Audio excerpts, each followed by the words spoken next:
Good morning, boys and girls all over Namibia, and welcome to my zone online school. My name is Miss Irene Siteketa. With me in the studio, I have our good friend, Chanel. Welcome, Chanel, to our class. So before we start with our lesson today, boys and girls, Chanel, let's take our sanitizer. We spray it on our hands. Then we sanitize our hands. Let's make sure that we rub palm to palm, between our fingers, behind the palms. Chanel, the thumb, make sure that you rub it thoroughly. And then let's try to see if we are keeping a social distance. Very good. Well done. So our topic today, the theme is human development, and our topic is physical developments or changes.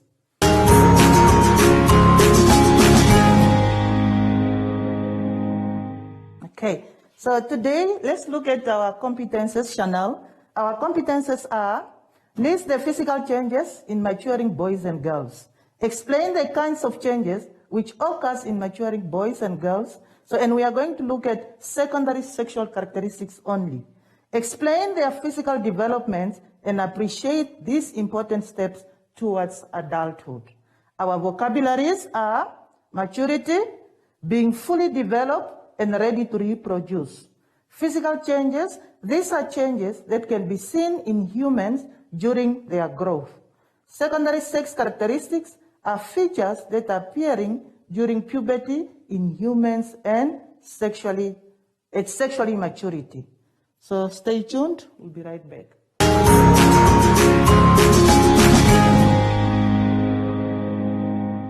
Chanel, so let's look at page 14. We are looking at puberty. What is puberty, Chanel? Puberty is the stage in the human life cycle when the sexual organs mature for reproduction.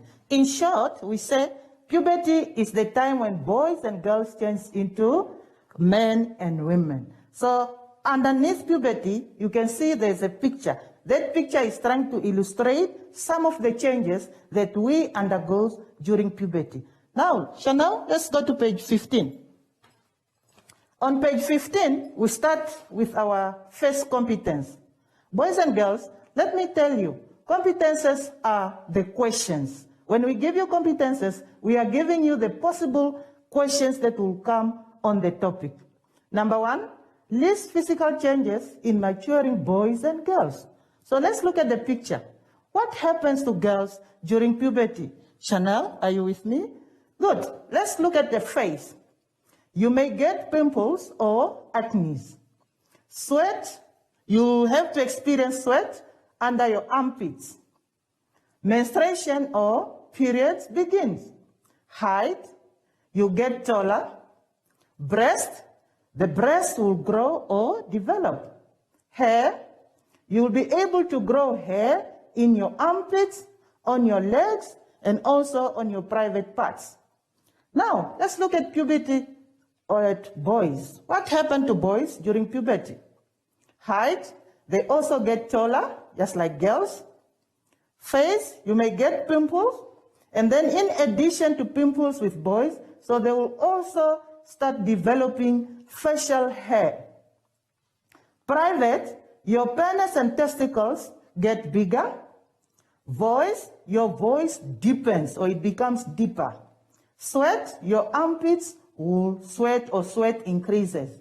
Hair will grow on your face, as I said earlier, on your arms, legs, chest, and between your legs or on your private parts.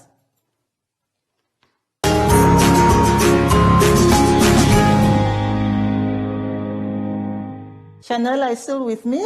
Fine, boys and girls, we look at our second competence that says, explain the kinds of physical changes which occurs in maturing boys and girls. And remember, we are only looking at secondary sexual characteristics. So let's start with boys. The question is, explain. So we have listed already the changes. Now we have to explain them. Height and muscle growth. How do we explain them? You will get taller and stronger and start to grow muscles. Acne or pimples, you may develop acne. This is a condition of the skin that shows up as bumps, most commonly on the face. Voice changes. Your voice will get deeper. Hair growth. Body hair starts to grow around your armpit, your face, your chest, your private parts, legs, and arms. Sweating increases. Broadening of the shoulder due to the enlargement of muscles. Let's look at girls. Body hair starts to grow around your armpit, private parts, legs, and arms. Hips becomes widened. Menstruation or periods begin. Now let's go to page 16. Chanel, page 16. Breast develops and increase in size. Sweating increases. Acne and pimples. You may develop acne. As we said earlier, this is a condition of the skin that show up as bumps, mostly common on the face. Height, definitely you will get taller. That is an increase in height. We'll be right back. Stay tuned.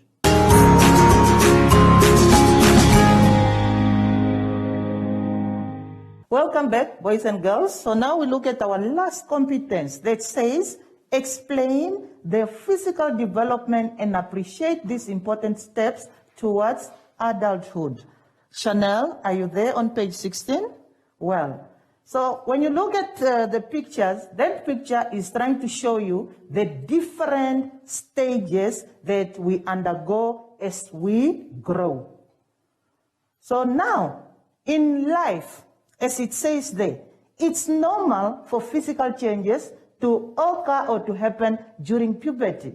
Always focus on good things about your life and what you can do to others. You don't need to be scared. You don't need to be ashamed of the changes that is happening to you.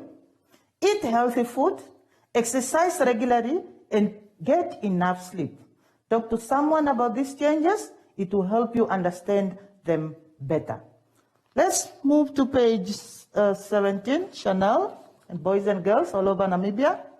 Good. Here's the self-assessment for you.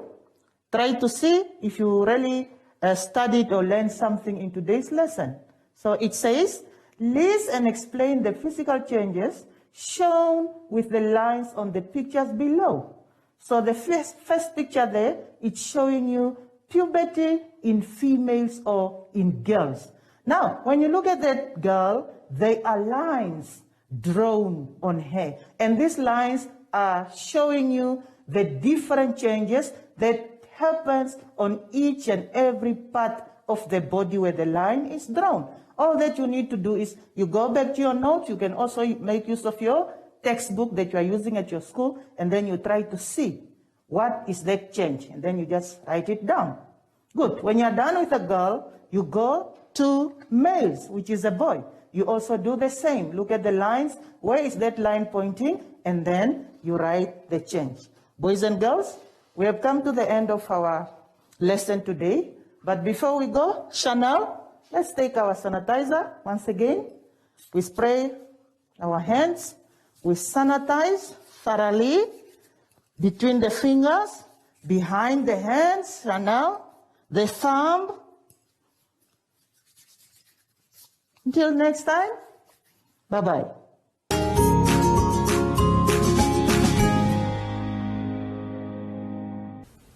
Hi everyone. You can't hug your friends anymore, but you can still give yourself some love, or you can practice how to blow hugs. Yeah, yeah, yeah, yeah. And until next time, bye!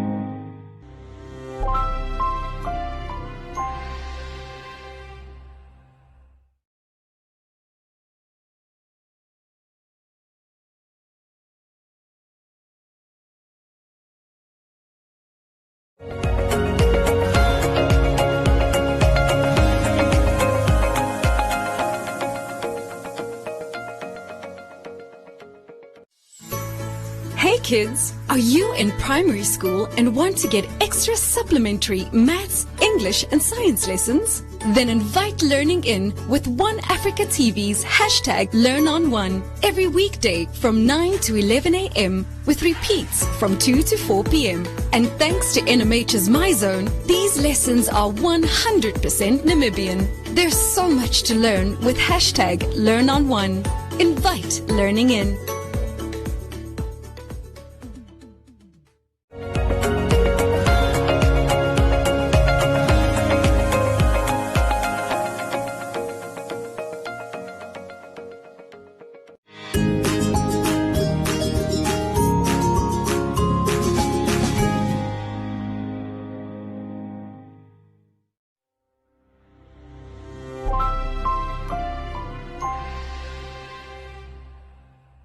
Good morning to you all, boys and girls, all over Namibia, and welcome to MyZone Online School.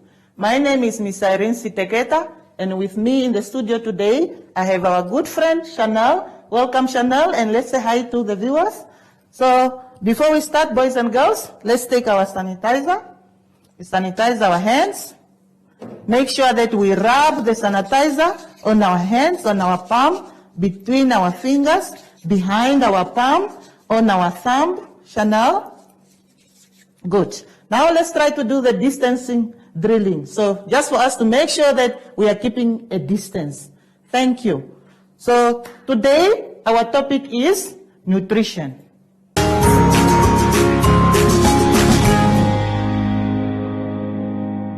Well, boys and girls, let's go to page 16 in our booklet. So under the heading nutrition, we have sources of food. Chanel, what are sources of food? Boys and girls, I hope you all have the answers. When we talk of sources of food, we are referring to where does our food come from? Where do we get food? So mainly, our food comes from plants and animals. Do you agree with me? Think about last night. What did you have for dinner? Yes. I can see some of you are saying you had pap and meat, spaghetti and chicken, beans and rice. So look at this food. So you can see that some comes from plants and some comes from animals. That's what we are going to discuss about today. But before we go deep in detail, let's look at our competences. Boys and girls, remember that last time I told you that competences, they serve as questions. So these are the questions we as teachers set up either in an activity, in a test, or even in your examinations. So our competences for today are: define a balanced diet. It's the diet containing all the necessary food substances in the right amount. Describe the effects of poor eating habits in relation to lack of variety of food. For example, goiter and marasmus. Describe how the effects of poor eating habits can be prevented through a balanced diet. So these are our three basic competences. Well, to continue, let's look at our vocabularies. Our vocabulary today are nutrition. This is the process of getting the food necessary for health and growth. Balanced diet. It contains the right amount of food from all the 6 food groups, including water. Let's go now on page 17. Goiter. Goiter is the swelling of the neck resulting from an enlargement of the thyroid gland. What is the thyroid gland? Thyroid gland is located at the front of the neck, just below the Adam's apple, and is essential for life, growth, and development. Marasmus. It is a condition of chronic undernourishment occurring especially in children and usually caused by a diet deficiency in calories and protein. So these are our vocabularies.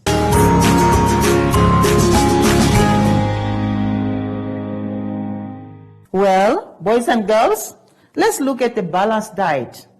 What is a balanced diet? Chanel, do you know what a balanced diet is? Good.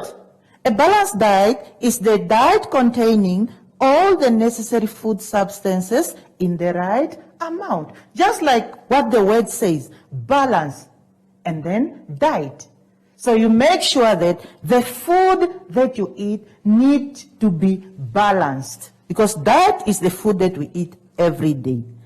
Well, when we talk of balanced diet, we are referring of a diet, of a meal that has all food substances or all food groups that can provide us with all the nutrients our body needs. What are these nutrients? So the nutrients are carbohydrates, fats, proteins, fats and oils, vitamins, minerals, and that includes water and fiber. Good. On the picture, on page 17, you can see that it gives you some examples of food that provides you with carbohydrates. So I'm sure that you are able to identify all those food sources because we know them, they are familiar to us. Then there are also some food sources that gives you liquids and fats. Next, we look at also the food sources that provide us with protein. And on the pie chart, next to the food sources, it shows us how much do we need for each food substance or for each nutrient. For example, when you look at carbohydrates, it provides a big portion of our meal. Why? Chanel, do you know? Well, simply because carbohydrates is the one that provides energy. So these are our energy providing food. Next is protein. When you look at protein, it needs to cover 25 to 35% of our meal. The reason is because protein is needed for our body building. Next are fats. So fats, we need a small amount of fats, only 15 to 25%. Because fats, they also provide us with energy storing foods. Boys and girls, let's continue. Next, we look at the effects of poor eating habits in relation to lack of variety of food. For example, goiter and marasmus. So what happens when you don't eat a balanced diet? That's what we mean by saying the effects of poor eating habits. Not everyone can always get the food they need to be healthy all the time. Many children suffer from malnutrition. So when we talk of malnutrition, we are referring to the diseases that we get due to not eating the right amount of food. So, and this is when they either do not get enough food or they do not get enough of the right type of food. A lack of a balanced diet can cause, look at the picture there. So you can see that the picture is showing you different malnutrition diseases. So these are diseases that you can get if you don't have a balanced diet or if you don't eat a balanced diet. You can see there on the picture we have scurvy, that is a disease that can destroy your gums. We have kwashiorkor, we have marasmus, we have goiter. Now let's move to page 18. As I mentioned earlier from the previous page, that marasmus is one of the malnutrition diseases. So let's look at marasmus. What is it and what causes it? Marasmus is a form of a severe protein and energy malnutrition deficiency. So this is a disease that you will suffer from if you don't have food that contain protein or energy-giving food. Malnutrition deficiency, what are the symptoms? How will you know that this child is suffering from malnutrition? So a child with marasmus looks very thin, just like what you see on the picture there. The child looks very thin. The body weight may be reduced less than 80% of the average weight that corresponds to the height. The next malnutrition disease that we are looking at is goiter. What is goiter? What causes it? Goiter is a swelling in the neck resulting from an enlarged thyroid gland. A goiter can be associated with a thyroid that is not functioning properly. Worldwide, over 90% of goiter cases are caused by iodine deficiency. In short, boys and girls, this is telling you that if you don't have iodine in your diet, you are going to suffer from a disease called goiter. And the symptoms of goiter is the swelling of the thyroid gland that you have in your neck. So meaning your Adam's apple will grow larger. So when you see that, then you must know that you are suffering from goiter, or somebody is suffering from goiter. So this goiter, it's a borrowed word from Latin. So which means gataria, meaning throat, is a disease of the throat.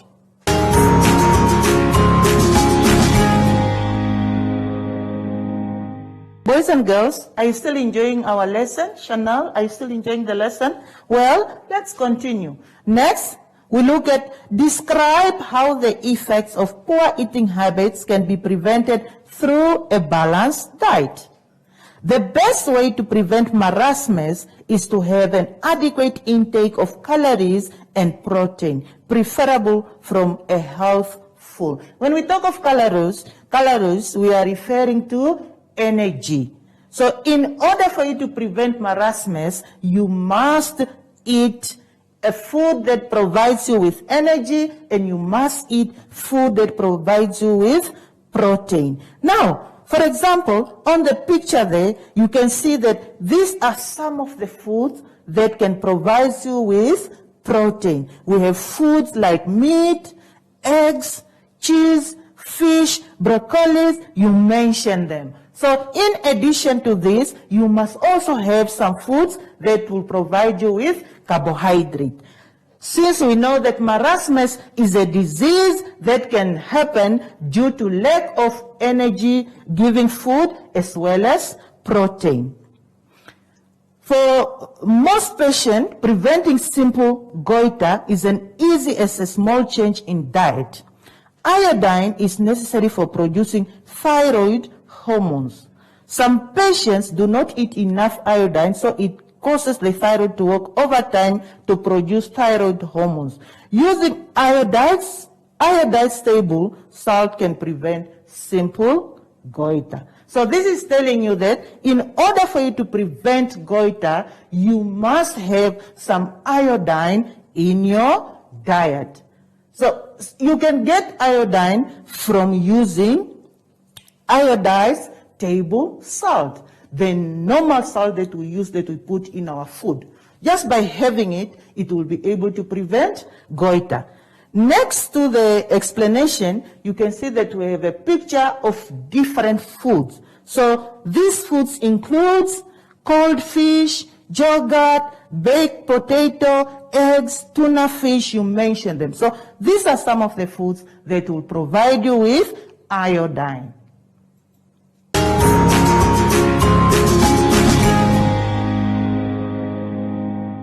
Well, boys and girls, Chanel, it's activity time. So let's try to do some activities for you to check whether you really understood the topic or not. Number one, you need to complete this food safety crossword puzzle. So you have words across that you need to complete and words down. So read the instructions and complete the words according to the blocks. Question 2, what is a balanced diet? You need to write down the definition of a balanced diet. 3, what poor eating habits can lead to goiter? B, marasmus. Identify poor eating habits that can lead to goiter and marasmus. Question 4, how do you prevent these poor eating habits? Boys and girls, we have come to the end of our lesson today. Before we go, so let's try to sanitize our hands again. We make sure that we rub our palms together between our fingers, behind our hands, Chanel, do it properly. So rub on your thumb. Good. Now let's try to see if we are still keeping our social distancing. Yes, so it's very much important. Boys and girls, make sure that you keep safe. We see you next time. Bye-bye from the studio.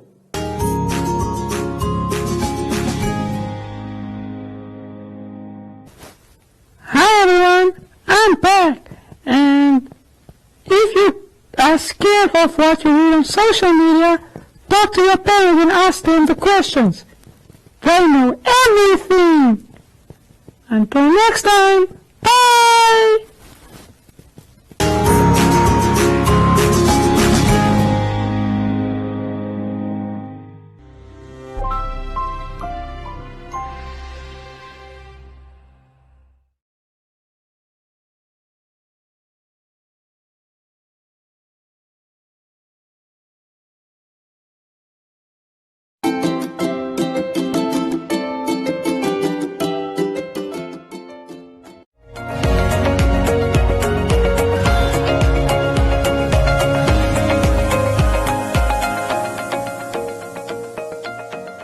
Akili, akili, akili, akili. Will you wash your hands with me? I want to wash my hands with you. Come on, I will show you what to do. Wash your hands in clean water. Wash your hands, wet them with the water. Wash your hands, now add some soap. Scrub your hands in the soap and water. Scrub above and below between the fingers too. Scrub under your nails and scrub-a-dub-a-doo. Rinse your hands in water. Rinse them clean, rinse away the soap. Dry your hands and go. Akili, why do we wash our hands? To wash away the germs. Akili, what are germs? They're like tiny little bugs on your hands, and they can make you sick. But I don't see any germs on my hand. That's because they're so tiny that you can't even see them. Oh wow! I want to wash the germs away. Will you wash your hands with me, Akili? Of course!